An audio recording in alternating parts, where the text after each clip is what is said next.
Welcome to the final day of pool play here for the 2016 Solano Collegiate Invitational Tournament between the Sacramento M's and the Rally Factory Rock Hounds. Three teams have punched their ticket to the semifinals. The West Coast Kings in Bracket A, NBO Baseball, and Auburn Wildcats in Bracket B. This is for the final spot in Bracket A between the Sacramento M's and the Rally Factory Rock Hounds. You are watching the Solano College Sports Network here on the campus of Solano Community College at Billy and Louise Yarborough Stadium. Brian Nelson alongside my broadcasting partner Tristan Vector. And Tristan, this is a big stakes game. Both teams are 1-1. Winner goes on, loser goes home. Yeah, this is one game right here to decide the fate of one team, and the other team's going to get a chance to see if they can win this tournament or not heading to the semifinals tomorrow. So a big game. Got to treat it like a Game 7. And the starting lineup for the Sacramento M's, they're going to have to go up against Jake Fromson, a pitcher we have yet to cover at SCSN, but has four-year level college experience pitching, so it'll be an uphill battle for them. The lineup that they'll be featuring trying to touch up, Fromson will be as such. 24, Cody Gardner at third base will lead off for the M's. Justin Jordan, the center fielder, will be batting second, playing center field. Josh Winkler, the shortstop, batting third. Batting cleanup is the pitcher, Brian Morley, who is going to DH for himself. Vincent Valentine, the left fielder, batting fifth. Jimmy Lunardelli is the right fielder. Matt Cantelmi is the catcher. Jordan Estes, the first baseman, is batting eighth. And Scott Heinrichs, the second baseman, will round out the lineup. And again, they'll be facing the right-hander Jake Fromson. So we're just about underway for the left-handed hitting Cody Gardner. In a game like this, it's very important for the Rock Hounds and for Fromson to start off with a quick inning and get out of there tied at 0-0. First pitch is on the outside corner for strike one. Because the early momentum in a game like this is just so important. The first team to score the run is going to have the biggest momentum. Fromson, 0-1 count. That pitch is hit to the second baseman, and Flores puts it away for out number one. So Andrew Flores gets the first out of the ball game for the Rock Hounds. He'll be joined on the infield by Jack Pridey at third, Garland Webster at short, and Jed Fagg at first. Kevin Wong is behind the plate catching. From left to right, Jared Ambule in left, Chase Grant in center, and Cody Gregory round out your outfield for the Rock Hounds. First pitch in there for strike one to Justin Jordan. So, Tristan, you talked about getting off to an early start, 2 first pitch strikes. Yeah, every game that's the most important thing for the starting pitcher is to get ahead early. And a check swing went around, so 0-2 was fooled on that pitch. Yeah, he's doing a great job so far. He's already pretty much trying to quick pitch, as you see Jordan taking his time in the batter's box to try and slow down his momentum. 0-2. He takes that one on the outside for ball one. That's something a lot of people don't notice, but as a hitter, when the pitcher's quick pitching this quickly, you want to step out of the box every now and then after pitches and take some time. 1-2. Swings at a breaking ball for strike 3. Jake Fromson gets his first strikeout here in the top of the first. It's something that Victor Martinez does a lot of in the MLB, is kind of let the at-bat come at your own pace. When you see guys going up and going down early and the at-bats are really fast and you're making outs, you just got to take your time in between pitches and let them know it's going at your speed. Fromson gets out ahead of Winkler, who swings at the first pitch, pops it to third, and Pridey puts it away for out number 3. So 3 up, 3 down here in the top of the first. The Rally Factory Rock Hounds will be batting in the bottom with Hank Pancras at DH, Jared Ambule in left, and Chase Grant. We'll see you in the bottom of the first.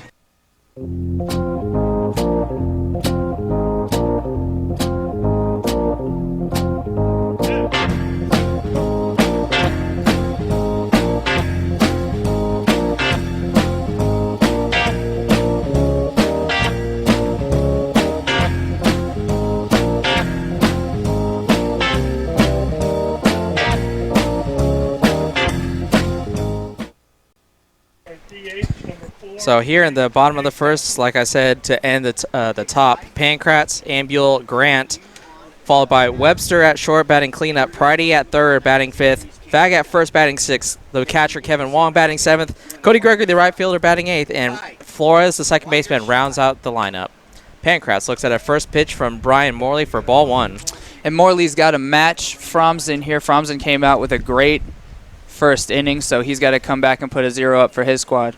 Next pitch is low again, so good hitters count here for Pancratz, 2-0. Pancratz has got to be patient now that he's got the 2-0 count. You want to get on base because you're the leadoff hitter, so definitely has to make sure he throws a strike. We also seen the power of Pancratz here as he swings and misses at that one. Just missed, 2-1. Yeah, tough pitch to hit right there. Kind of handcuffed him in on the hands there. He lost his balance. 2-1 pitch from Morley. Taking for ball 3. And we've seen this this umpire before have a tight strike zone, so both pitchers will have to be very aware of what strike zone they'll be dealing with here this afternoon. Pancratz looks at that pitch for ball 4. Leadoff walk for the DH, Hank Pancratz. Yeah, much to the dismay of the Wildcats who were playing last game, as we saw one guy get thrown out and the umpire threatened, I assume jokingly, to throw out the entire bench. I would hope so. Let's set the defense for the M's. Matt Cantelmi is behind the plate catching. Cody Gardner is at third. Josh Winkler is at short. Scott Heinrichs is at second. Jordan Estes is at first. Ambule squares around a bunt, but that pitch is in there, strike 1. The outfield from left to right, Vincent Valentine in left, Justin Jordan at center, and Jimmy Lunardelli in right.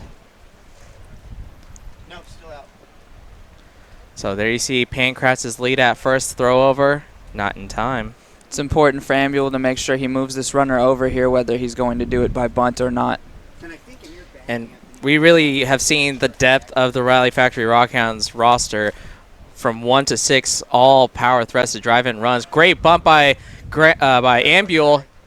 Did not beat it out, but he does sacrifice himself to get Pancratz over, and that's what you talked about, Tristan. You got to get the runner over, and he executed that sac bunt perfectly. That was a heck of a play right there by Morley, however. He had the third baseman was coming over, and the third baseman, that's his play. He reaches over, bare hands that thing, and throws it over to first just in time. I wasn't sure they were going to get him because he went for it, so nice play by Morley. Yeah, we saw that in the game previous. We didn't televise it, but against the Wildcats, it was another bunt down the line, and their pitcher fielded it and threw it down the line. So maybe good fielding staff for the M's as Chase Grant looks at a first pitch ball.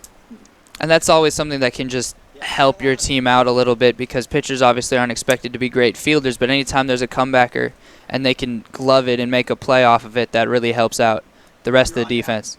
1-0, taken on the outside, 2-0. He does have some problems throwing first pitch strikes, though, so far. And you don't want to fall behind these Rally Factory Rock Hound hitters. Very dangerous lineup up and down the lineup. 2-0. That one's popped high. Bermuda Triangle. We'll see who calls anybody off. Jordan makes a nice sliding catch. That was very difficult. I thought that had a chance to drop down, but Jordan makes a nice diving play to make out number 2. And that was an outstanding catch right there by Jordan. Not a whole lot of communication over there in the outfield and 3 guys coming on, so that's a really heads-up play to make it and make sure he gets the out because the runner was not tagging. He was halfway across, so he would have got to third easily and maybe even scored if it got behind anybody. Yeah, with Pankratz's aggression on the base pass, I wouldn't be surprised if he would try to score on that one with the speed he has at second. But Webster will look to try and pick up his teammate as he bats here with 2 outs, looks at a first pitch strike. And Morley's going to need a few more of those if he wants to have success early in this ball game.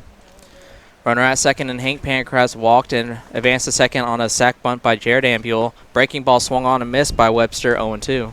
Really nice breaking ball right there. Really good late life. Webster swung very late as on that one. He wasn't able to pick up the break. Good shots to everybody. Nice work. There you see a shot on Morley and now a shot of Pancratz with his lead at second base. 0-2 count. Webster chops it to the shortstop. Winkler, he fields it. Throws over. High throw, but nice job by Jordan Estes to keep his foot on the bag. So that will be out number 3. Leadoff walk by Pancratz is stranded at second. We'll head to the bottom of the second, all knotted up, 0-0. Hi, I'm Anthony Williams, the SCSN video editor, broadcaster, and cameraman. Thanks for watching the Solano College Sports Network. Top of the second, Morley, Valentine, Lunardelli. So the pitcher is batting for himself here as Jake Fromson, coming off a 1-2-3 inning, gets a first pitch strike yet again. Yeah, you already know he must be a really good hitter to come in, hit cleanup, and be the DH as a pitcher as well. A 1 count from Fromson. That one low in the dirt, evens the count 1-1. It's not something that I can say I've ever really seen before as the pitcher hit cleanup and DH for himself instead of having a DH spot. 1-1 pitch taken low and away. 2-1. Fromson respecting the power of Morley by pitching him low and away. Going to try and paint the corner here. 2-1. And he does perfectly. Catches that outside corner with the breaking ball. Yeah, clearly that's what he talked about with his catcher, is the outside corner pitch has been working really well. He's been trying outside and inside on this at bat. 2-2. Gets him inside. So a little gamesmanship from pitcher to pitcher as he strikes out his fellow, I was going to say pitcher, but that would be... Well, that would be correct. I just didn't want to be, repetitive and just say pitcher a bunch of times in a row. Yeah. But Morley gets struck out swinging. Second strikeout for Fromson. That brings up Vincent Valentine, the left fielder. That one is chopped to short. Webster underneath it.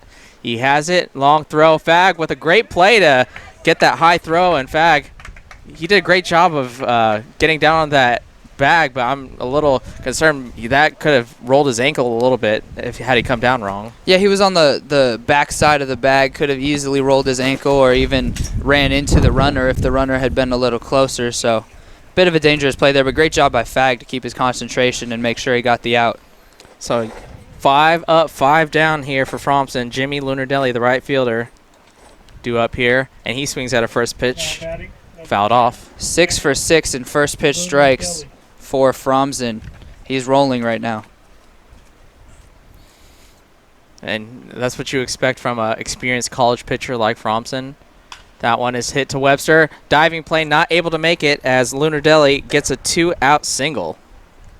Yeah, Webster just missed that one off the tip of his glove. That would have been a really tough play to make, but if you're Fromson here, I mean, there's no harm, no foul. It's just a 2-out single. You got to focus on the next hitter.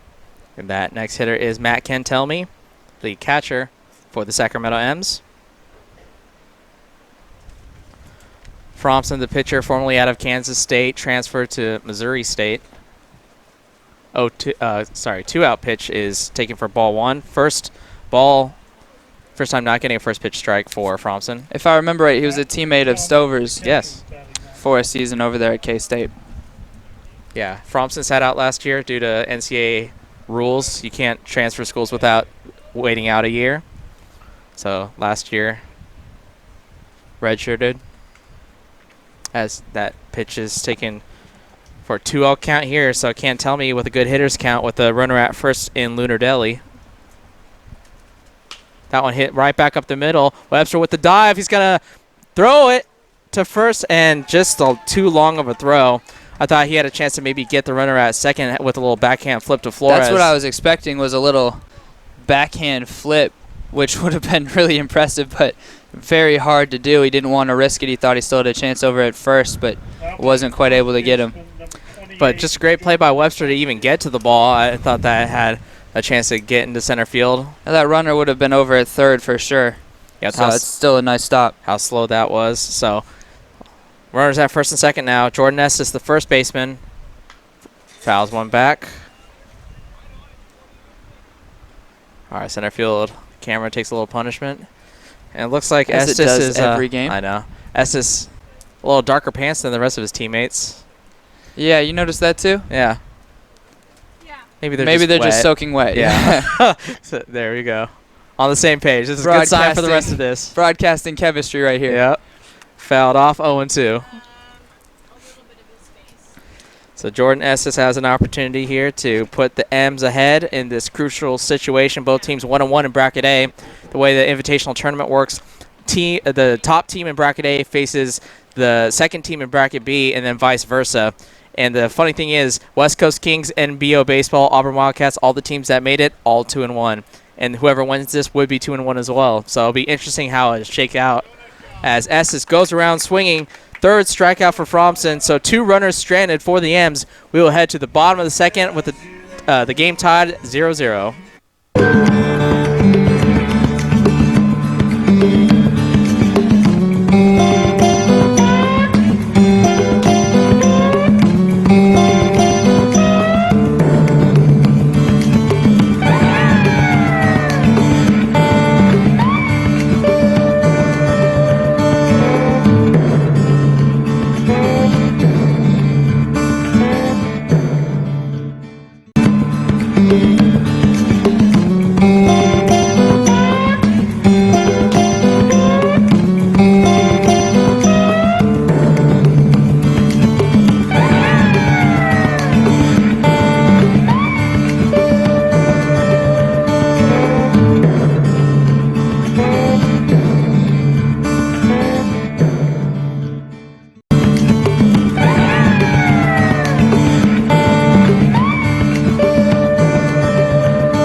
Pridey, Fag, Huang due up here in this bottom of the second. Should anybody get on, right fielder Cody Gregory would be batting next. Number 11, Jack Friday. So Brian Morley back on the mound, second inning of work, only gave up a walk in his first half inning of work. The power hitter out of Solano College. Pridey takes a first pitch high, ball one.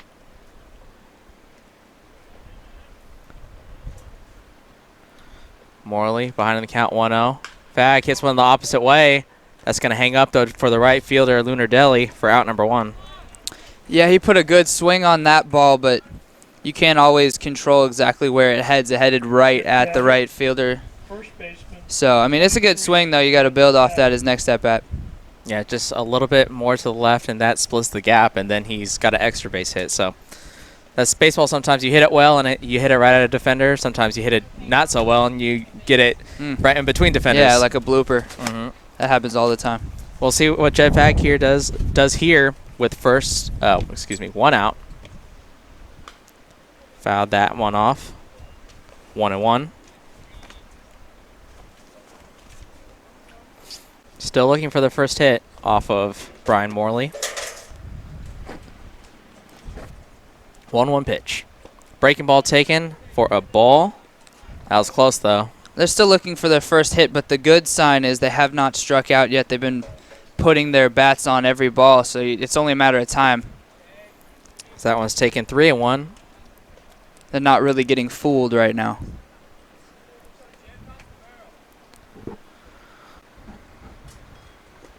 And that's ball four. So second walk issued by Brian Morley. Puts Jed Fag on with one out for Kevin Wong, the catcher out of USF.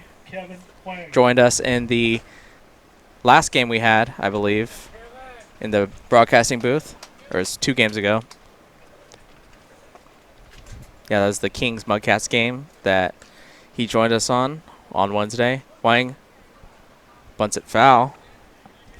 Yeah, just turned his bat a little too much to the left on that one. Almost got it down. He was thinking too much about running.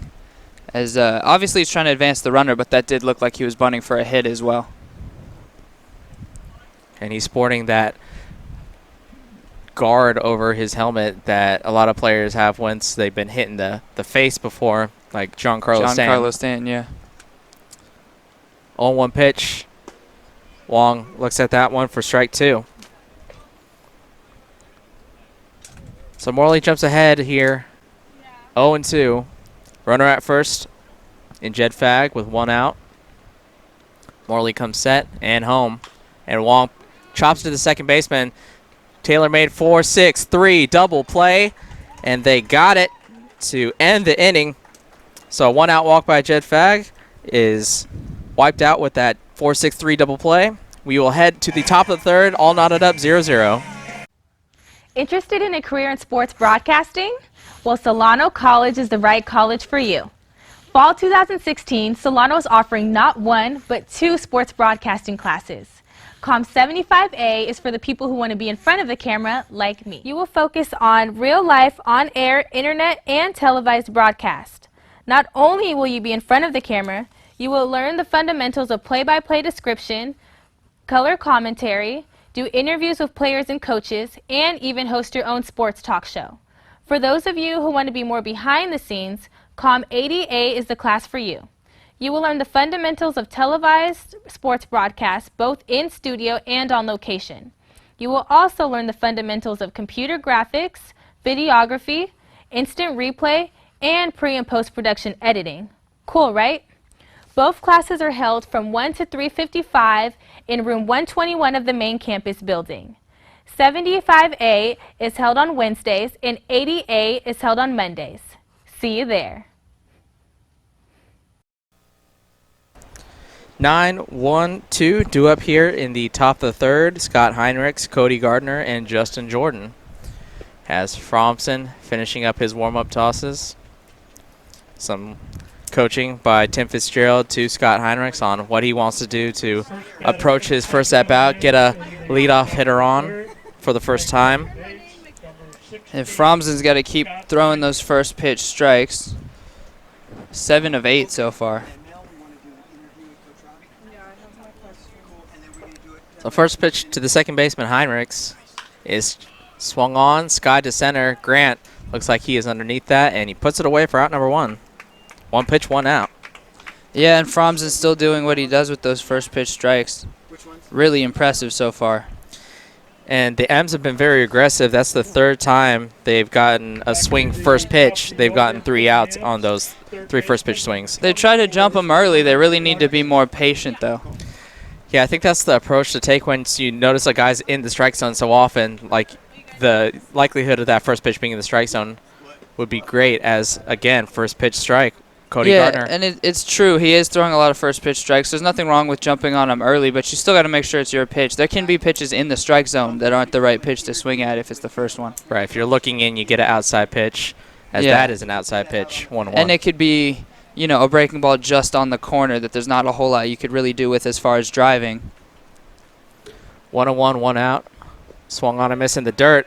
1-2. I would more want them to swing first pitch if it's a first pitch fastball that's kind of more hard of the plate.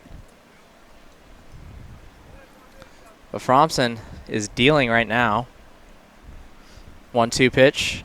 That's chopped to the first baseman, Fag, and he gets it out for out number 2. 3 unassisted. So a really quick inning so far for Fromson if he can get this next hitter. He's really just cruising along. Yeah, Justin Jordan, the center fielder, struck out his first at-bat. One of 3 strikeout victims for the Sacramento M's. Hit with 2 outs in the top of the third. Taken, breaking ball, strike 1. And I feel like being repetitive. That's just yet again, amazing. 0-1, 0-1, 0-1. Only one guy did not see a first pitch strike. That one is sky to right field. Gregory shading his eyes, going back, and he will make a high overhand play. Almost didn't get there in time, but Gregory makes a high catch above his head and makes it out number 3. So Justin Jordan retired. Again, second 1-2-3 inning for the Rock Hounds and Jake Fromson. And there you see, we are going to send it over to Melanie Fuller with Coach Robbie Rogers with an interview. Fuller here with head coach Robbie Rogers. Coach, you guys in the M's are currently 1-1. What are you focusing on in today's game in order to advance to finals? Playing solid defense that's been hurting us this whole year. We've been averaging about 3 errors a game and getting a good start out of Fromm. He looks like he's going to be doing pretty good, so I hope it continues. And you've been head coach for about 2 weeks now. How is that going for you? It's going good. I got 1 win under the belt up in Humboldt. I think I'm 1-3 right now, so hopefully we'll get going. Stove took over the games yesterday, so he got that dub, so we'll see what happens. And with the season coming to an end, what do you hope you can accomplish with these young men? Getting them ready for coming up in the next year. I think in terms of men, I think that we have a really good group of guys that are very good men just to start with, and I'm excited to see what they do this next year. Thanks, Coach. Back to you guys in the booth. Thank you, Melanie. Very informative interview with new head manager, Coach Robbie Rogers, former pitching coach. And we should thank Andrew Ayers, who started as the Rockhound manager, got a paying job with Sacramento State. He was a volunteer coach and got a paid gig there, so he was ineligible to coach the Rally Factory Rock Hounds. So pitching coach Robbie Rogers stepped up, and we hope he gets his second win here of this tournament. And so that'll bring up 8-9-1 for the Rally Factory Rock Hounds at this bottom of the third. Brian Morley on the mound. Throws a first pitch ball to the right fielder, Cody Gregory. Still looking for their first hit, despite the fact that Morley has fallen behind in the far majority of the counts so far. That one is hit well, and that is the first hit. Cody Gregory gets the first knock out of the 8-hole and a leadoff runner for the second time in this ball game. Yeah, last time they couldn't bring him around, but this time they're going to have to get him over to second and try and get him home from scoring position. So we'll see what the lefty Andrew Flores can do. Second baseman, shortstop, playing second base here for the Rally Factory Rock Hounds. He squared around a bunt and looks at strike one. He's a member of the under-19 Rock Hound team and got called up as they lost some infielders. Matt Campos went back to Hawaii. So they lost Campos's presence as they bunt down the line. That one's going to stay fair. Long throw in the dirt, and it gets away. So Gregory and Flores are going to advance an extra 90 feet, and they will have runners at second and third, no outs. Really thought that he could have gone home on that play over there from third base, just because the throw would have been a really long throw for a first baseman to try and make from outfield foul territory to the plate. But second and third, nobody out. Now the Rock Hounds, that's the break that they were looking for. They finally get that first hit, and then they get an error like that that gives them the opportunity now to get a couple runs in with nobody out. And Coach Rogers in his interview with Mel talked about they want good defense from the Rock Hounds there. Bad defense from the M's cost them a couple base runners. And Pancratz drives one into right field. That will score Gregory. They send home Flores. He is going to score as well, as there was a bobble in right field with Lunar Deli. That allows both runners to score. Hank Pancratz comes in clutch with a 2 RBI single. Yeah, they actually didn't send Flores around third. I was watching the third base coach Rogers, and he had his hands up, and Flores ignored him completely and kept on going, knowing that he was probably going to score on that play anyways, because I was wondering to myself why they were going to hold him up, but he got home, and 2 runs scored there on the single by Hank Pancratz. So that error really costs the M's from a runner on first, nobody out, probably would have been runner on second, 1 out, to a 2-0 game, still no outs. So Ambuel looking to continue the lineup and continue the momentum of the lineup by getting on here with nobody out. Brian Morley falls behind in the count 1-0 to the left fielder. Pancratz is back in time with that throw over attempt. Jared Ambuel going to Point Loma Nazarene, like I talked about before. Beautiful views there in sunny SoCal.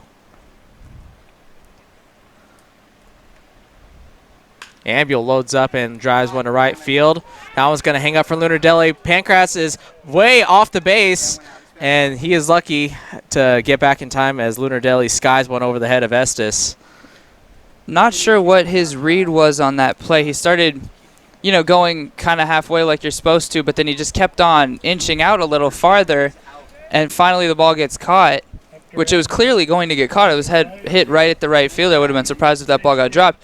And so then he tries to throw it to first, and he overshoots the first baseman. That would have been an easy double play right there. So lucky for Pancratz. He's got to be more careful next time. So we'll see if Grant, what he does here with 1 out, takes a pitch on the outside for ball 1. Bring your camera up just a little bit, Ty. Chase Grant going to University of Nevada, Reno. Played his community college ball down in Palomar. 1-0. Pancratz goes. Can't tell me nobody's at the bag.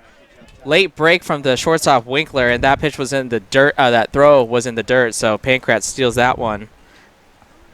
Yeah, Can't tell me did the right thing there by not double clutching, knowing that the shortstop was eventually going to get there at least before it got into center field. So he makes the throw, and it's a little low, but you got to get a better read there if you're the shortstop. You got to get over, because they would have had a chance to get him. 2-0 taken for a ball. 3-0. And should he put Chase Grant on here with a walk, Garland Webster is on deck. Grant. 3-0 pitch, 1 out. Takes one for a strike. Yeah, he was taking all the way to make sure that he was going to throw a strike in that situation. Now you can pick and choose if you want this next pitch or not. 3-1. We'll see if he can drive one into the gap. And he hits one opposite field. That one's going to get down. Pancratz is going to be held up by Coach Robbie Rogers, and they're going to have runners at the corners with 1 out. Good job, everybody. Yeah, solid single right there to the opposite field for Chase Grant. Great approach, inside-out swing. So that'll bring up Garland Webster as head coach Tim Fitzgerald is going to have a meeting with his starter, Brian Morley. The great thing about listing him as a DH is that even if you substitute him as a pitcher, still in there for his offense. And it's a quick meeting. Probably just going over, reminding him of the tendencies of Webster, trying to get him to top one over and double him up to get out of the inning, as there's one out here in the second. Rock Hounds have scored 2 in this bottom of the third, with Cody Gregory and Andrew Flores coming in on a single from Hank Pancras with nobody out. So Morley comes set. Runners at the corners, 1 out for Garland Webster. He bunts, and the Pancras is going to score. So a little safety squeeze. Webster is out, but Webster gets the RBI. Rock Hounds lead 3-0. Yeah, that was a great job right there by Garland Webster. You really don't expect the cleanup hitter to drop down a sac bunt, but Garland Webster drops down a perfect bunt to the right side. He knocks in that run and gives them the lead 3-0 now. And that, in a game like this, every run is just so crucial, especially the way that Fromsen is pitching. So that's huge for the Rock Hounds. So Jack Pridey with a runner at second, fouls one off. Strike one. And with Grant Speed at second, anything hit should score the speedy center fielder. And that last play wasn't a full-on suicide squeeze because Pancras wasn't breaking at the start of the pitch. He wanted to make sure that Webster got it down. So that's what makes it a safety squeeze for you fans new to that term, as that one's taken 0-2. Still 1 out. Oh, no, you're right. The scoreboard is on. As Pridey lifts one high to the outfield, but that's too high. Center fielder is going to get underneath it, Justin Jordan, to put it out for out number 3. But not before the Rock Hounds score 3. In the bottom of the third, we'll head to the top of the fourth with the Rock Hounds leading 3-0.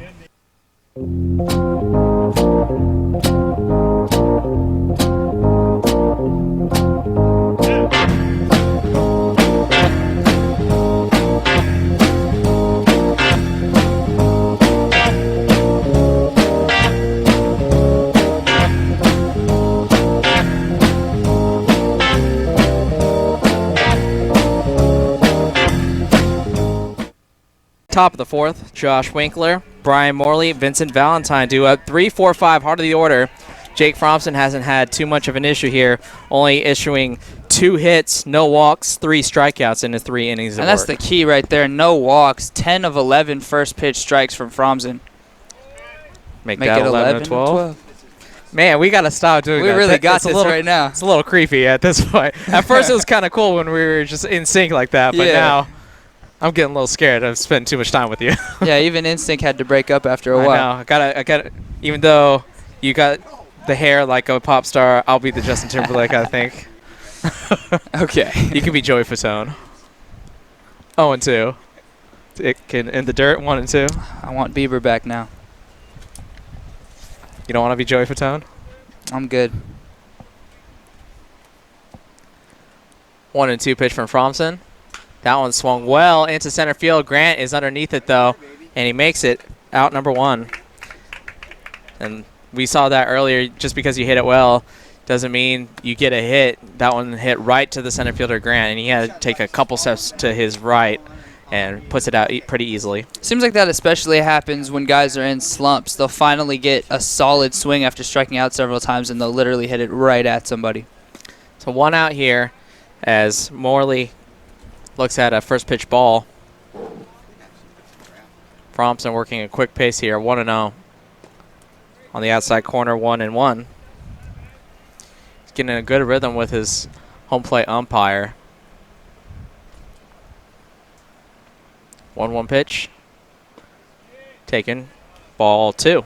Yeah, you said it. He's got exactly where the strike zone is, pretty much down right now, and so he's pitching right around there. 2-1. Taken. Ball 3. So first time falling behind 3-1, in danger of walking his first batter is Jake Fromsen.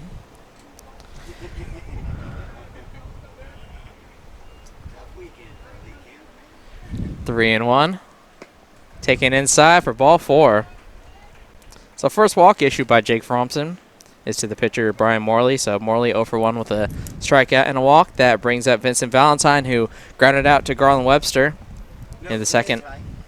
Yeah, no damage done, though, for Fromson. So after that leadoff walk, he's just got to focus on the next hitter. And he's been pitching it down a lot, so he could definitely get a ground ball, find himself out of this jam right away.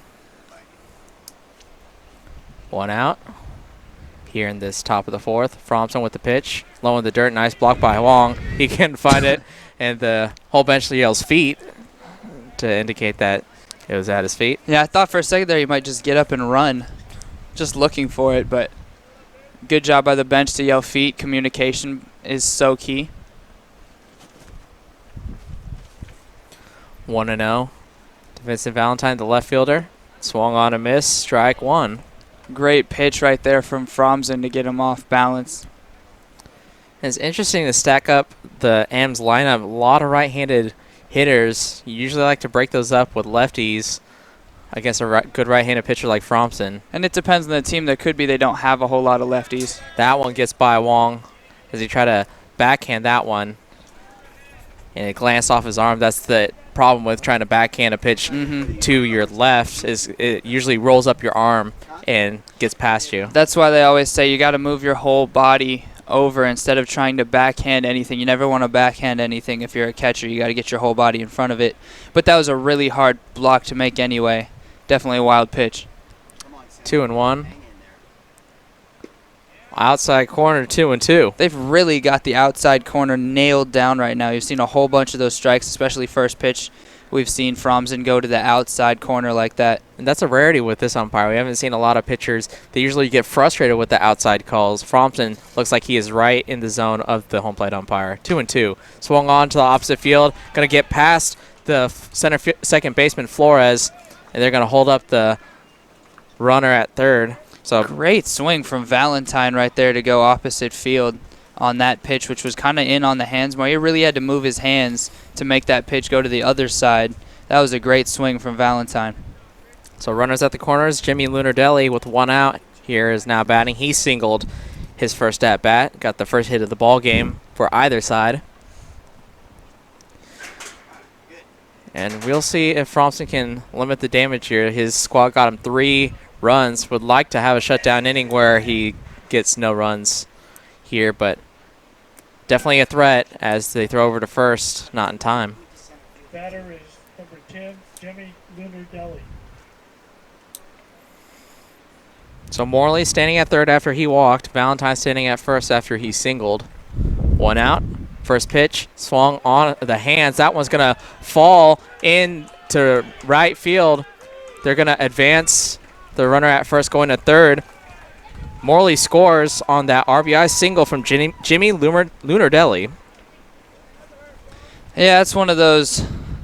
He missed the barrel of the bat, shallow swing, but it manages to drop perfectly in between first base and right field. And then it takes a terrible bounce for the Rock Hounds all the way over to the right side and over the foul line. Could have been a double, however. There was really no good read on that ball by Valentine because his back was to it when it dropped. That one's in there, strike 1. The snap throw is high. So when he finally took off, the only reason he was able to make it to third was because it's on the right side, and so they would have had to throw it cross diamond to get him, but there was no way that Lunardelli was going to be able to get to second. 1-0. It's fouled off. It's actually 0-1, so it's 0-2.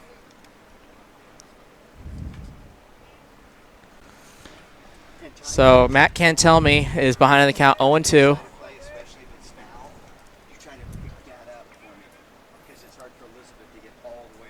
1 out here. Runners at the corners. 1 in for the Sacramento M's. In the top of the 4th, runner goes. Wong with the throw, low in the dirt. Not going to get him in time. The runner from third is going to score. He got a good read on that throw that is low in the dirt. So it's going to be a tough play for Flores to try and get him once he tried to score. So a double steal, kind of delayed. Well, that was clearly planned, though. You got to be ready for that. You see it all the time. Baseball teams, especially at high school level, try to do that where they'll have a guy steal second. Try to get the throw down so that the runner at third will just break when that happens. 1-2, swung on to left field. Ambule underneath it, out number 2. And so, I mean, if you're the catcher in that situation, you just don't throw it down to second, because I anticipated as soon as he threw that they were going to come home with it.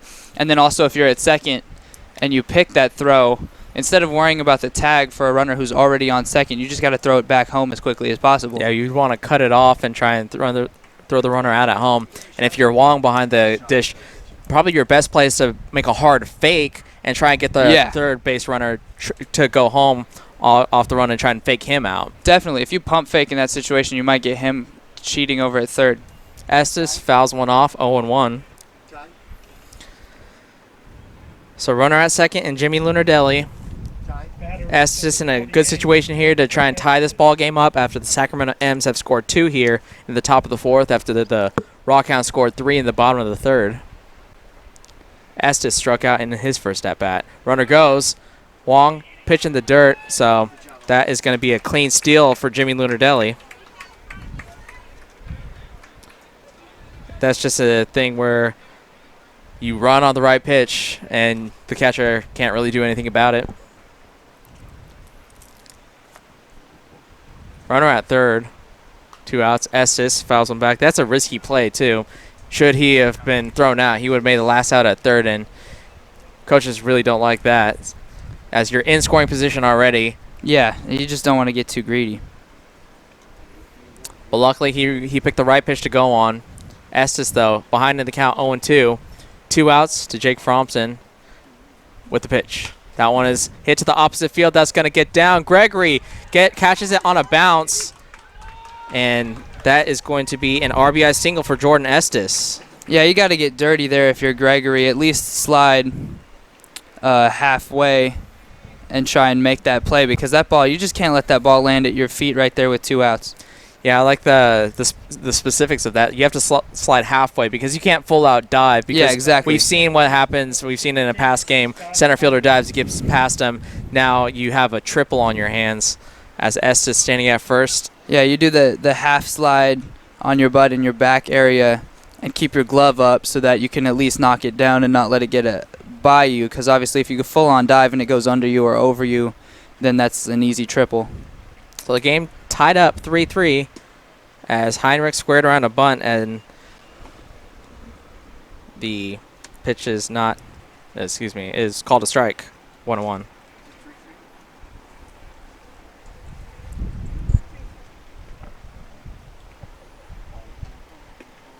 Next pitch taken for a ball.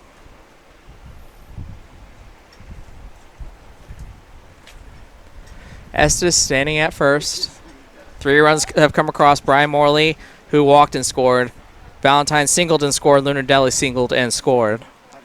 Next one is swung on and missed. 1-2.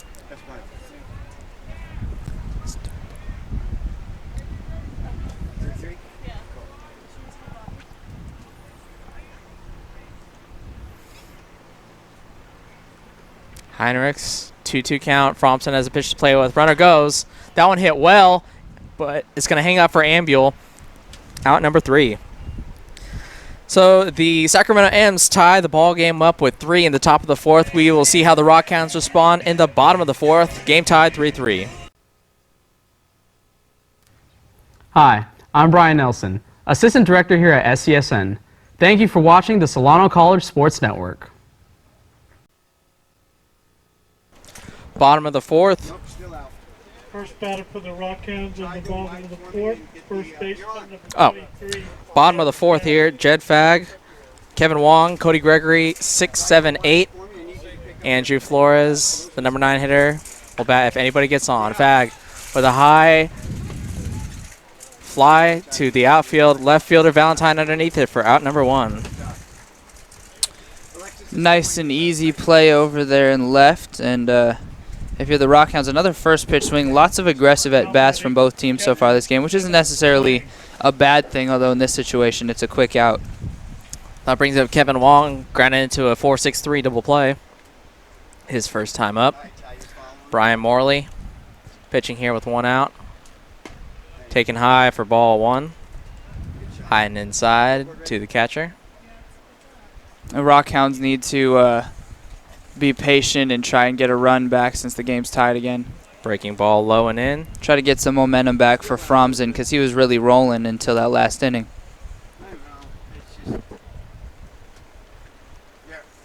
2-0.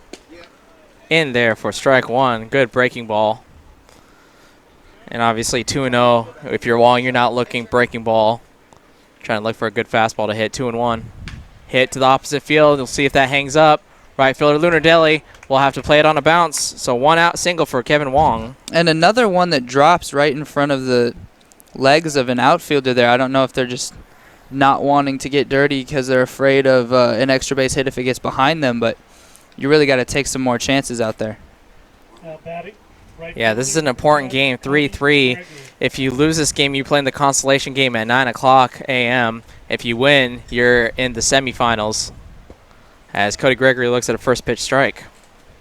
Let's give a little recap, too, of the games that have been played so far between the M's and the Rock Hounds. The M's lost to the West Coast Kings, the other team in Bracket A, 14-6, and then they won earlier today against the Wildcats. Wong goes on the pitch, and he slides in, and he actually broke up that play because he slid into the ball. The throw was at the feet of Wong when he slid feet first, so he will advance safely to second base. Yeah, as long as the umpire can't determine that you did that intentionally, then that's a totally fine play to make there. And Huang comes in sliding and knocks the ball away, makes no chance for them to get him. 1-1 to Cody Gregory, taking low and away, 2-1. Because I'm not going to lie, it really looked like they were going to get him with that throw. It was on target and leading the second baseman. So a chance here for Gregory, the Solano Falcon outfielder, to try and put the Rock Hounds back up here. Wong goes, and he steals it clean. Not even a throw by Cantelme. It kind of baffled me that Cantelme didn't even attempt to throw out Kevin Wong. Yeah, it seemed like, I mean, it was a decent jump, but it seemed like they would have had a chance over there. And again, the tentative play, maybe in the back of your mind, he's thinking I could have thrown this ball into the outfield and he would have scored and we would be behind. So 1 out. Wong steals a couple bags, is at third. Gregory swings and misses, out number 2. Huge strikeout for Brian Morley. And because both teams are really struggling to get hits, we've only seen a couple singles, no extra base hits so far. So because of that, you got to like the aggressive play and the stealing by Huang to get over there to these different bases, because this game, like you said, is so important. They got to take some chances. That's Pancratz in there, strike 1. Excuse me, not Pancratz. Pancratz is on deck. Andrew Flores looks at strike 1. I just saw a lefty second baseman and thought Pancratz immediately. Huang is going to stay after a nice block by Cantelme. 1-1. Mel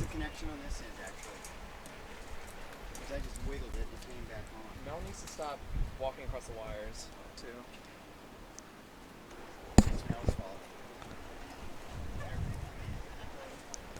That one is taken. Ball 2.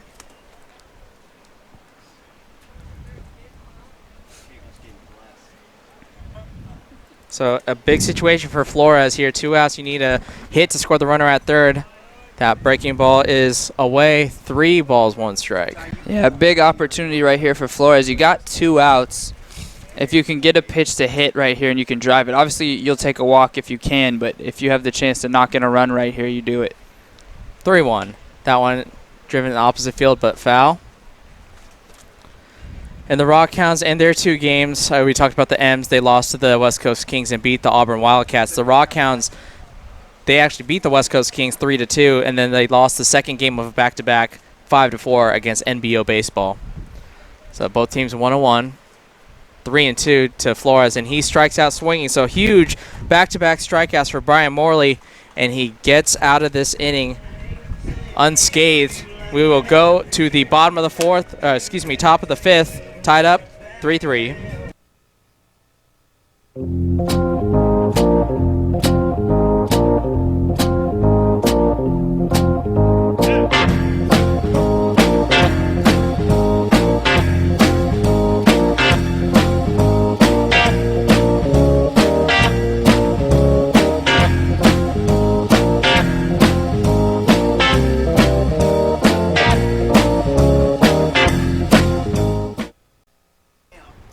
top of the lineup due up here in the top of the 5th. And just a reminder, the Solano Invitational Collegiate Tournament, only 7-inning ball games here. So 3 innings apiece to try and get this deciding game in Bracket A pool play. Cody Gardner, 0-2. That one is fouled off, out of play. Strike 1. Another first pitch strike for Fromsen. He's trying to make good with the tough inning that he had out there last time. It's still a tie game, though. 0-1. That one hit to the second baseman, Flores. He is under it, puts it away for out number 1, and that's the second time Gardner's grounded out to Flores. So 1 out for the 2-hole hitter, Justin Jordan. And this is the part of the lineup where Fromsen's been dominant. 0 for 7 with the first 3 hitters of the Sacramento M's. Jordan struck out and flew out to right field. Swing and a miss. Strike 1. That was a hard swing by Jordan. Yeah, still really aggressive here on first pitches for the M's.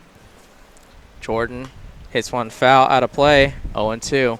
And Fromsen's taking advantage of that so far this inning. Jordan's one of those interesting hitters who has one glove on. His bottom hand has a glove and his top hand barehanded. That one hit right back up the middle for a single. Fromsen can't believe it. The M's really starting to make some solid contact now. The first couple innings, obviously, Fromsen was cruising, but they haven't struck out since the second inning. They've been putting everything in play, and definitely a little bit concerning if you're the Rock Hounds. That's why they have someone up in the pen. 6 hits allowed, 1 walk in 4 1/3 innings pitched for Fromsen with the 3 strikeouts. So that brings it to the 3-hole hitter, Josh Winkler. That one hit well to the outfield. We'll see if this splits the defenders. And Graham makes a great running play for out number 2. Nice catch by Chase Grant in center. Yeah, another nice running catch there by Chase Grant. He made that one look easy, too. He's just got the wheels over there. Got over there quickly, got under it. It made that look like an easy play, but that's a really difficult play for most center fielders out here. One, you could take it for granted that he will chase it down. That's a double for you. That one hit to the center field, and that will be played on a bounce by Chase Grant and throws it to the infield. So that one, he must have just gotten a bit of a bad read on it at first, because the ball, he just kind of froze and let it bounce in front of him. Yeah, I think he read it off the bat as a single, so he just wanted to play it on the bounce, make sure that the runner at first didn't get past second base. So probably the safe play by Grant, as Vincent Valentine, the left fielder, will be batting here. 2 outs, 2 runners on. Justin Jordan standing at second, and Brian Morley standing at first after his first hit of the ball game. Swing and a miss. Strike 1 to Vincent Valentine.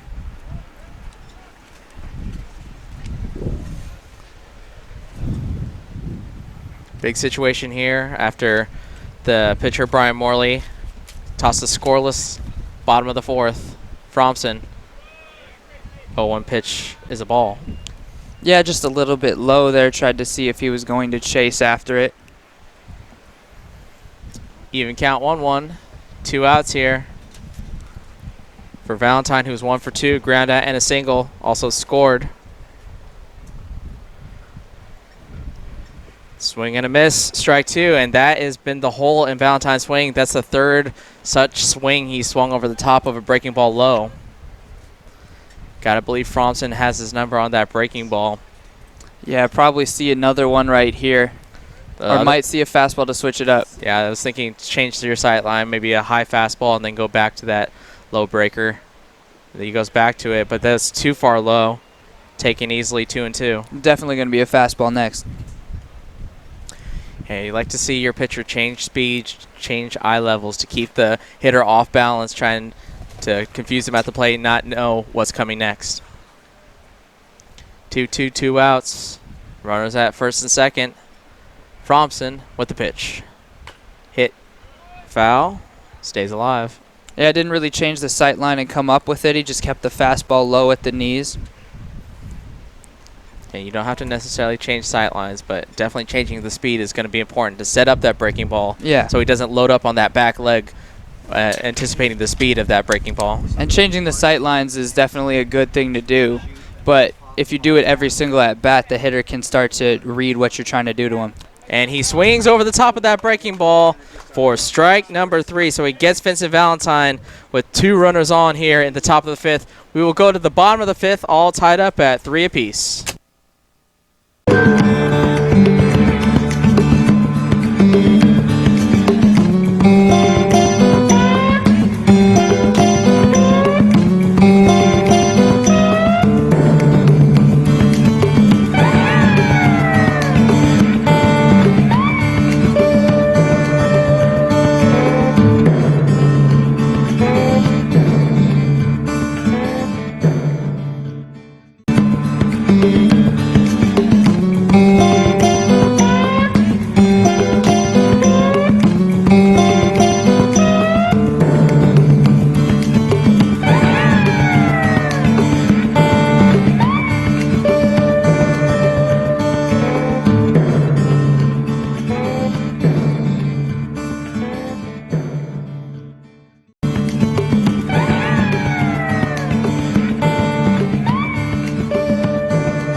Top of the lineup here in the bottom of the 5th. Hank Pancratz, the DH, Jared Ambuel, the left fielder, and Chase Grant. Round out the 3 hitters due up here. Pancratz, 1 for 1, single and a walk. Drove in 2 and scored. Pitcher Brian Morley still out there as he was almost ready to get that first pitch, but his center fielder Justin Jordan was still midway into center field. The Rock Hounds, number 4. That's how you know you're pitching too fast. Pancratz squared around a bunt, looks at a ball. Because he's been quick pitching here, but he wasn't even waiting for his defense. He's like, I'm coming with this pitch right now. 1-0 to Pancratz. That's hit high into the outfield. Shading his eyes is Lunar Deli, and he will put it away for out number 1. So Pancratz lifts that 1-0 pitch high, and that will be out number 1. Jared Ambuel due up now, 0 for 1 with a sacrifice bunt in the first, and flew out to right field himself, his last at-bat. The Rock Hounds have utilized that sac bunt twice now. The second time that they did it was huge in this game because of how it's a tie now. That hit right to the shortstop makes a great leaping play by Josh Winkler. A great job right there. You saw him. He crouched down and waited a couple seconds. I could see he was about to jump. He timed that jump perfectly. Got just the right amount of elevation on it. Heck of a play over there at short. And now 2 outs. Chase Grant, bottom of the 5th, looking to get on base, trying to start a 2-out rally here. And Morley has settled down quite a bit as he's retired 4 straight. Next pitch is low and away, 2-0.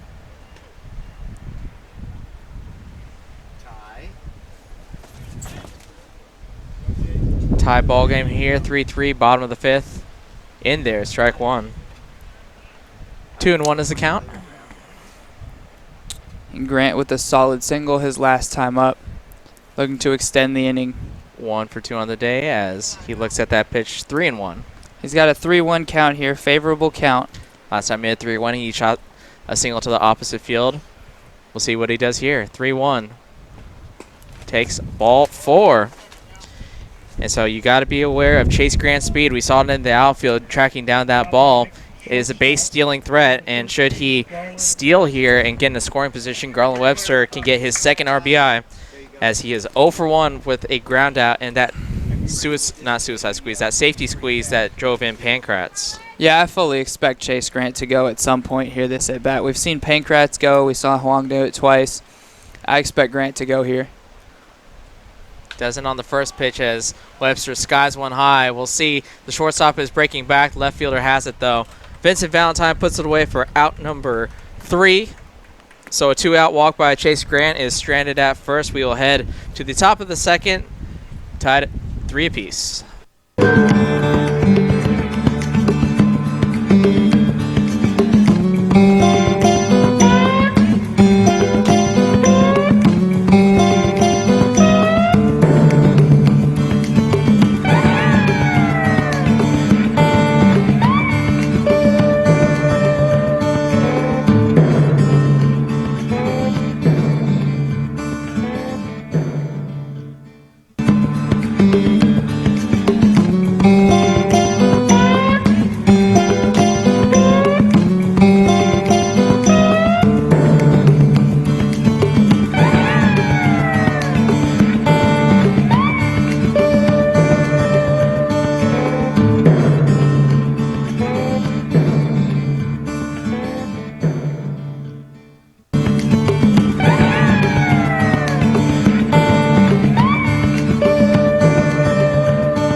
Back here in the top of the 6th, Jake Fromson still on the mound, and he'll be facing 6, 7, 8.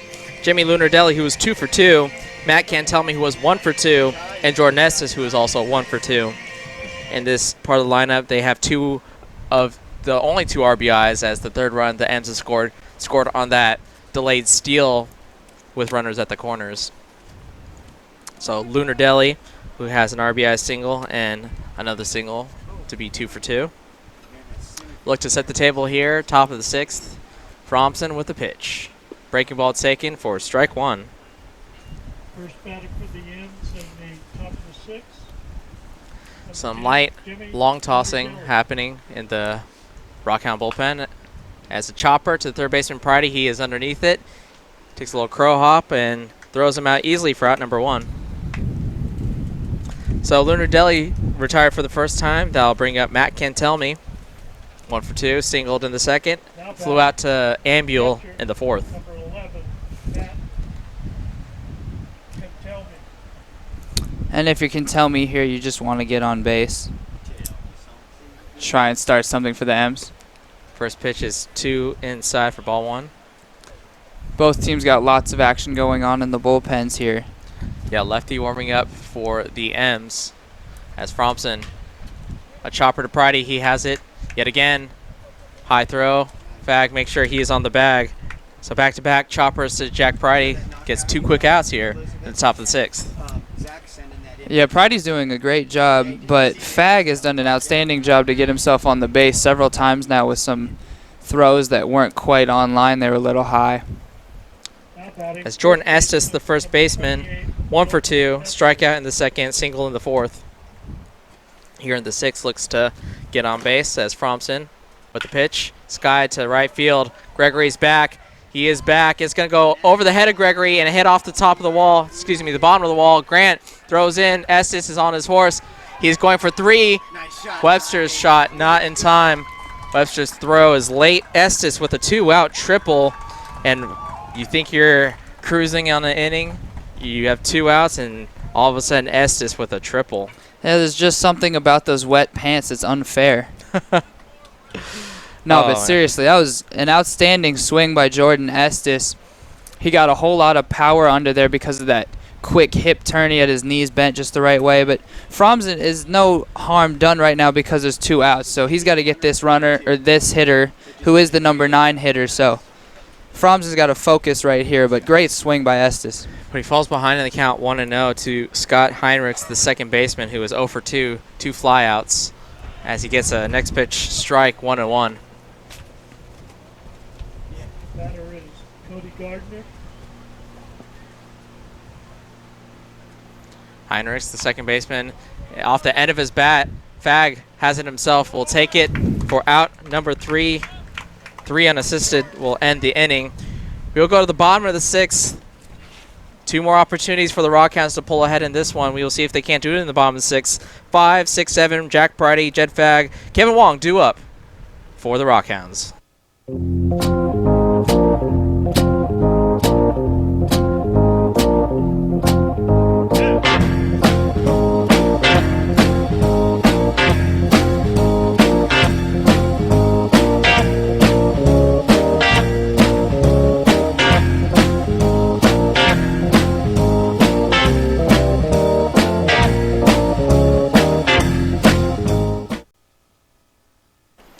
Jack Pridey, who is 0 for 2, is due up. Brian Morley still on the mound. In the bottom of the 5th, third baseman number 11, Jack Pridey. Pridey swings at the first pitch straight back, and you can see the effects of our camera. It sent us back in time and went black and white. Does it count as 0-1 to Pridey? Morley, 0-1. Hits it sharply past the shortstop Winkler, so Jack Pridey gets on with the leadoff single. That's exactly what the doctor ordered for the Rockhounds, is try and get ahead in this one. Well, yeah, if the Rockhounds get ahead right here, then all they got to do is close out 3 outs in the top of the 7th, and they win the ball game. So great job by Jack Pridey to get on base. And I think close is the key word, as you do have Jay Wagner, I believe. Actually, no. Based off the lineup they gave us, they didn't have Wagner as an available substitute. Could see Pridey steal here. We could see a hit and run or a bunt. We'll see how aggressive the Rock Hounds get here as Jet Fag is ahead in the count 1-0.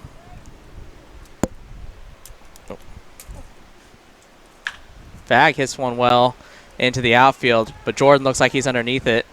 He twists around, but he puts it away for out number 1. Not the prettiest of routes. Really high fly ball. Yeah, it wasn't a pretty route at all because the ball was heading to the left as he was kind of taking a couple steps to the right, so I thought he might miss it, but he did a good job of getting under it and making the catch at the end of the day. That's all that matters. Really high fly ball there from Fag. If he had gotten under it a little less, might have been able to drop it in there. So Kevin Wong hits one to the opposite field, and that just went foul. Had that stayed fair, you got to believe that the Rock Hounds would be ahead in this one. At least have second and third, but yeah, probably got the lead on that one over the corner. That right field corner that always seems to be Triple's alley here at Billy and Louise Yarborough Stadium. Well, it's so much harder for the right fielder to throw it all the way across the diamond than for the left fielder. So it's always easier to get a triple to the opposite field. Right. So 2 pitchers are warming up for the Rock Hounds. 1 is warming up for the M's. We'll see how much longer Morley has as he throws a pitch high, evens the count 1-1.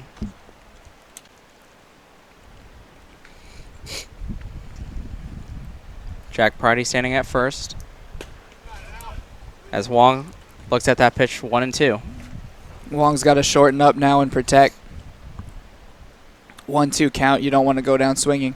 He has bounced into a double play earlier in this game, also singled. He looks at that, strike 3. So Wong goes down looking.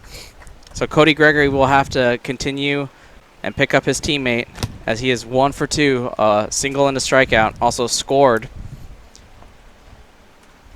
So Gregory trying to make sure they don't waste that leadoff single from Pridey as Morley looks to get out of this inning, still tied. Taken on the inside corner, strike 1. A good start to this count from Morley. He's done a good job so far this inning of getting those first pitch strikes and staying ahead in the count. There's Pridey's lead as they throw back over. Keep him close. Gregory's got to be ready here. You don't want to fall behind 0-2.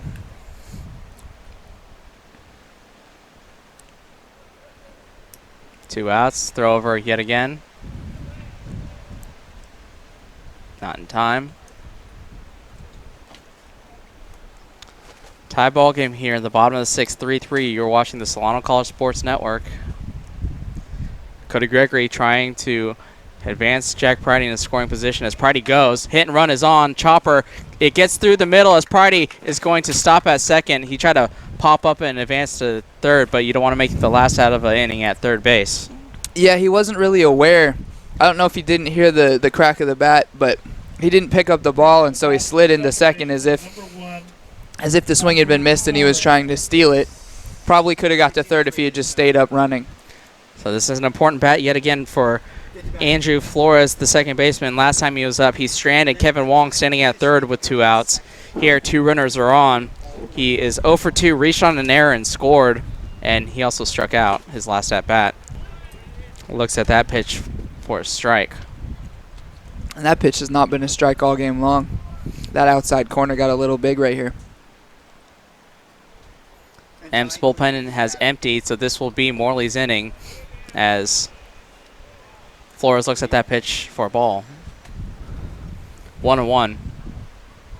Yeah, they're putting a lot of faith in Morley here, who's been terrific other than in the 3rd inning. Checks at the runner at second, Pridey. Flores fouls one off, 1-2. And he's 1 strike away from getting out of it right here. Be interesting to see if he goes back to the breaking ball or if he tries the fastball.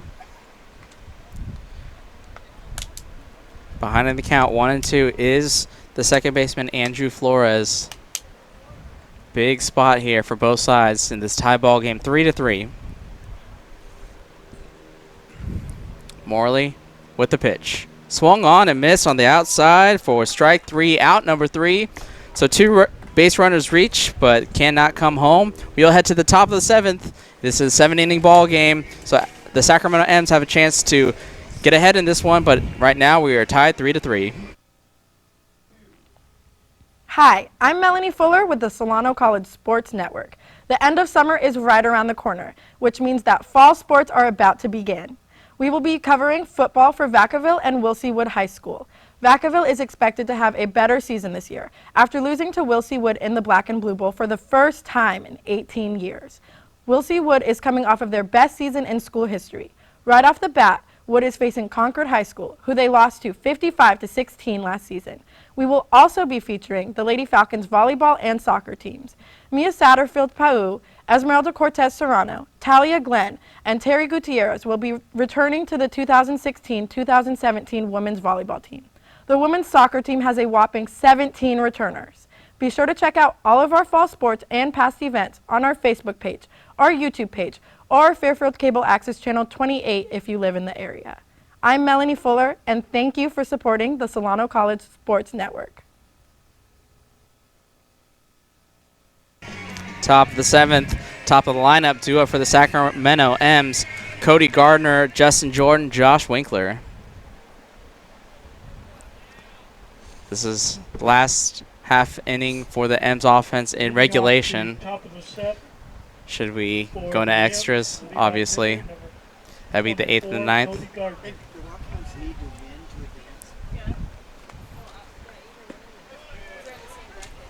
Next, first pitch is in there for a strike. Yeah, let's just reiterate the situation here. The M's and the Hounds are both 1-1. Win and you're in. Lose, you go to the consolation bracket as Gardner swings and misses 0-2.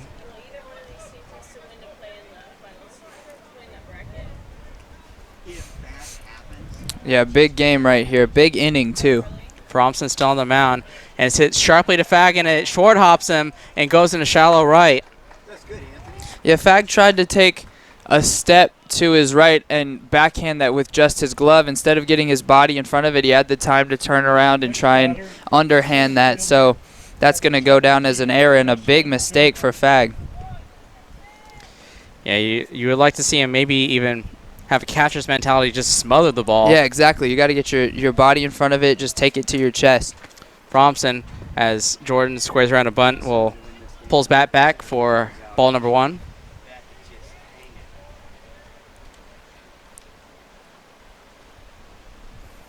Fromson looking into his catcher Wong. Justin Jordan at the plate, nobody out. And he hits it to Fag. We'll see if he goes for 2. He'll get the sure out at second, and the throw is late, so Jordan will reach on a fielder's choice. Yeah, great play by Fag following up the error to turn around. He makes a nice spinning throw over to second. A little low, but they're able to make the play. Not able to turn 2, but they get the lead runner, so great play by Fag. And that's the benefit of having a natural third baseman as your first baseman, very comfortable throwing the ball. And with Garland Webster, he had some reps at first base for the Solano Falcons, so comfortable fielding the ball as well. So they get the lead runner, Jordan, now at first. And that one out hit is hit very well. Grant is on his horse, and it's going to be over his head at the wall. Jordan rounds third base. The cutoff throw is past the second baseman, and Winkler is safe at third with an RBI triple. Great swing right there by Winkler. Hit it into right center. I thought for a second there Grant might have a chance at it just because of his great speed, but that ball was carrying way too fast and way too far. Gets off of the wall, and then the throw into the cutoff man bounced in there and wasn't able to be handled cleanly. Otherwise, I thought they might have had a small chance of a play at the plate. Either way, great swing by Winkler and a very clutch RBI here in the 7th. So Morley trying to get himself another run at the plate. Looks at a first pitch strike. That one's hit high to the outfield. Ambiel's looking back. It is over the wall for a 2-run shot. Brian Morley, the pitcher, with a runner at third, 1 out, takes one out of Billy and Louise Yarborough Stadium. The Sacramento M's lead 6-3. We finally see why they put him in that cleanup position as the DH for himself.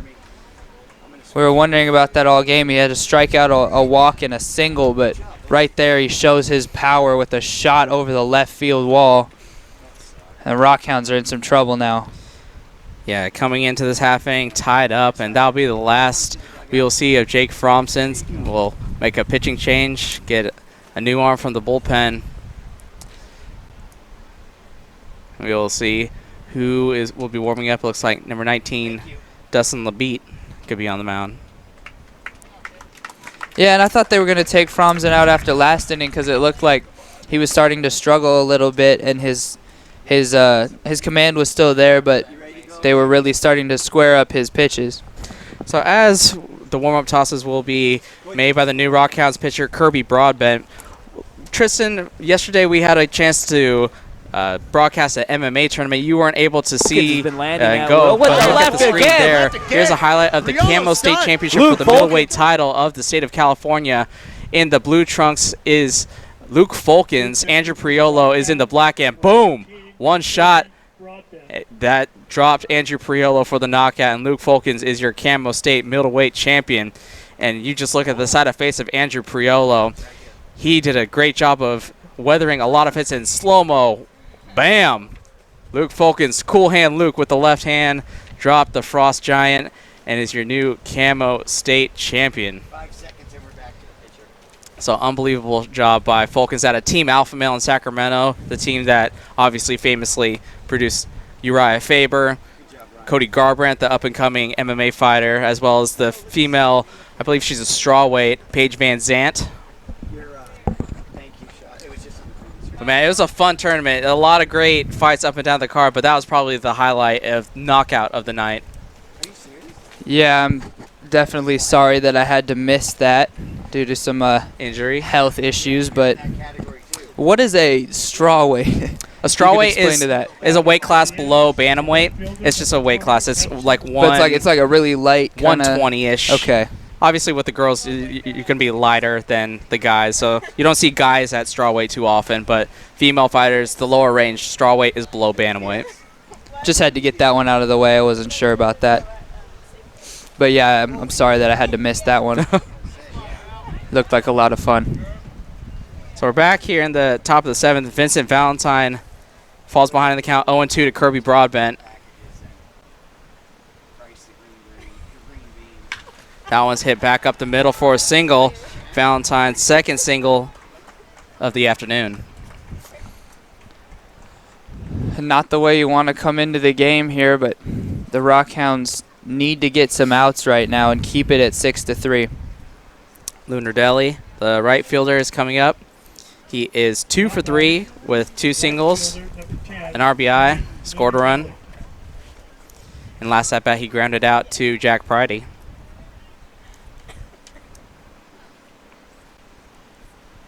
Broadbent with a breaking ball first pitch and therefore strike one. Yeah, great pitch there by Broadbent.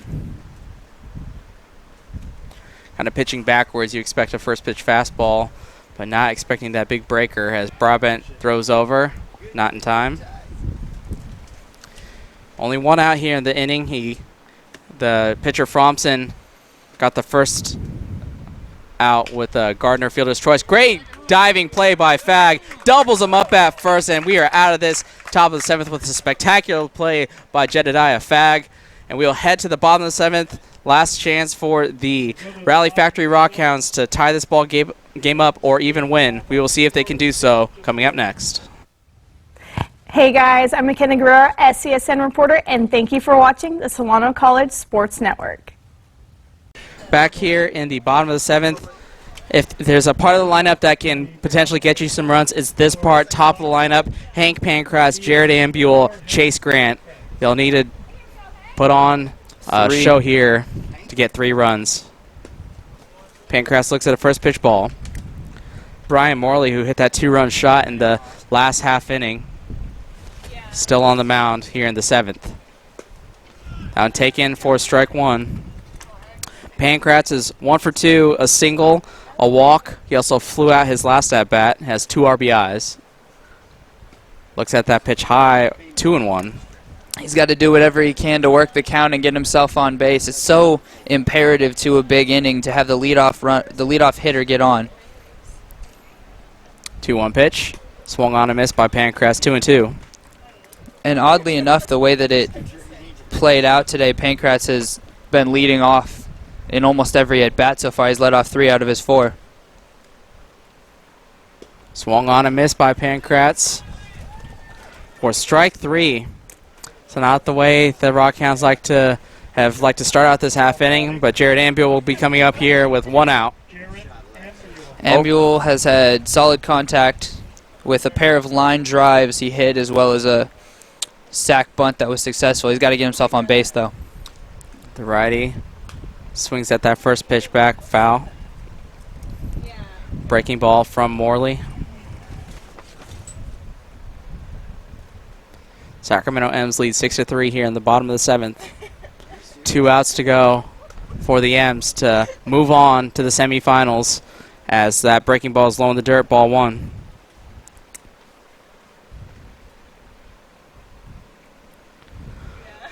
Ambuel back in the box. Morley with the pitch. Looks at that for strike 2. And that big outside corner we've seen all day long has been called for a strike, so now he's in trouble. He's got to protect. 1-2.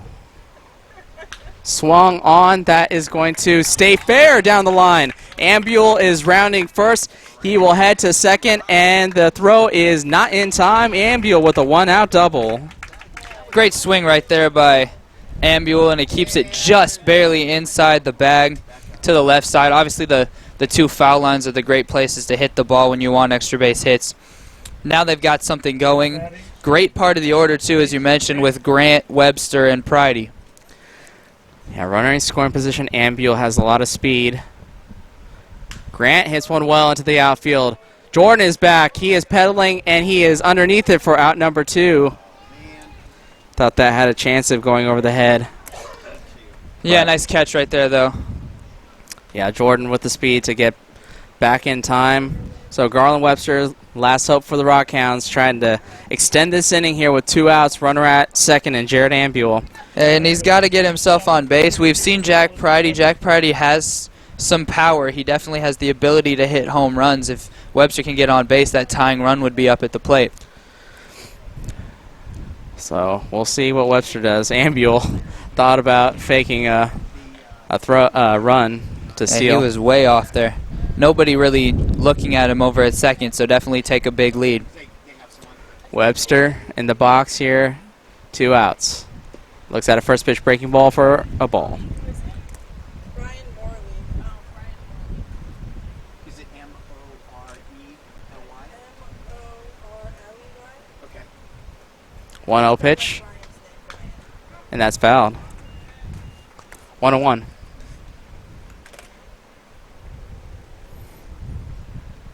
Big spot here, 2 outs. Jared Ambuel standing at second after a 1-out double.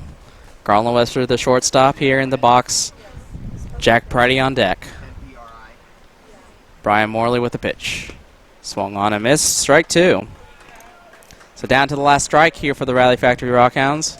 Really amazing, too, to see Morley a strike away from a complete game here. 1-2. Low for a ball, 2-2.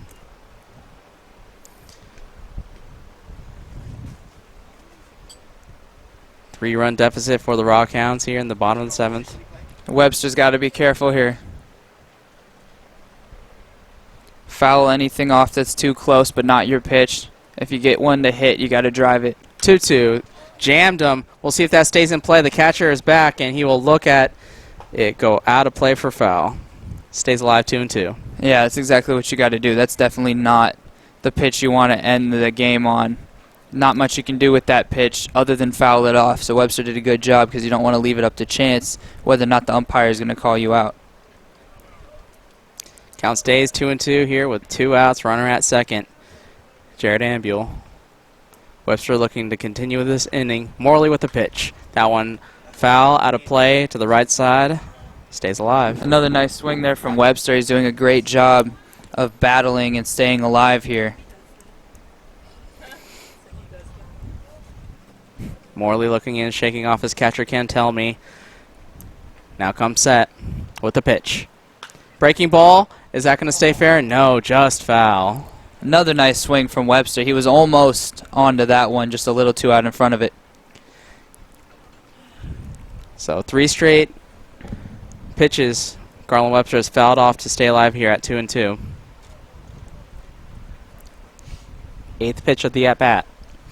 Upcoming from Brian Morley. Nobody's in the bullpen for the M's, so this is his game to lose. 2-2. That one's taken high. 3-2.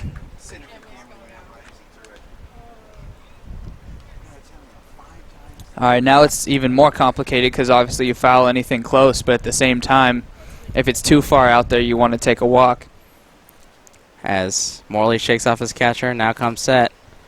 Fastball hit well to the outfield. We'll see if that goes out, and it's hit right at the warning track for out number 3. Vincent Valentine puts it away. Garland Webster put a nice swing on that one, but right at the left fielder. So the Sacramento M's take this last game of pool play. They move their record to 2-1. Rock Hounds fall to 1-2. So the Sacramento M's will advance in bracket A of the Solano Invitational Collegiate Tournament. What can you tell us about this game, Tristan? It was a really great game. Obviously, it came all the way down until the last inning, and I think it was just a matter of which pitcher could stand longer. The two pitchers both attempted to complete the full game and pitch into the 7th inning, and Fromsen just ran out of stuff kind of by the 6th inning. Obviously, both teams are trying to save their bullpens in case they would have to use them several times tomorrow. But good job. Hats off to the M's, and they're going to go and play MBO tomorrow, right? It'll depend on tiebreakers since all the teams are 2-1. We'll see how both brackets break down. But again, congratulations to the Sacramento M's. 3-run top of the 7th, put them ahead by the score of 6-3, and that is your final score. So for everyone here at the Solano College Sports Network, for Brian Nelson and Tristan Vector, all our camera crew and production crew, we'd like to thank you for watching this final game of pool play at the Solano Invitational Collegiate Tournament. Let's throw it over now to an interview with our Best Buy Player of the Game. Hey guys, Melanie Fuller here with your Best Buy Player of the Game, Brian Morley. Brian, what was the key to the big win today? I think it was just offense, pitching, and great defense. That's about it. I mean, we played great baseball. We played a good catch, hit the ball well, and that's all I could ask for as a pitcher. And you gave up 3 runs. What pitches were working for you on the mound? Mostly the fastball. My curveball wasn't getting over too well, but the fastball helped me a lot today. And as you advance to the semifinals, what do you hope your team accomplishes tomorrow? Just to win. That's all I want to do. That's all my team wants to do. We just want to win and play good ball. The M's were able to defeat the Rock Hounds 6-3. On behalf of Brian Morley, my name is Melanie Fuller, and thank you for supporting the Solano College Sports Network. We'll see you tomorrow. Thanks again.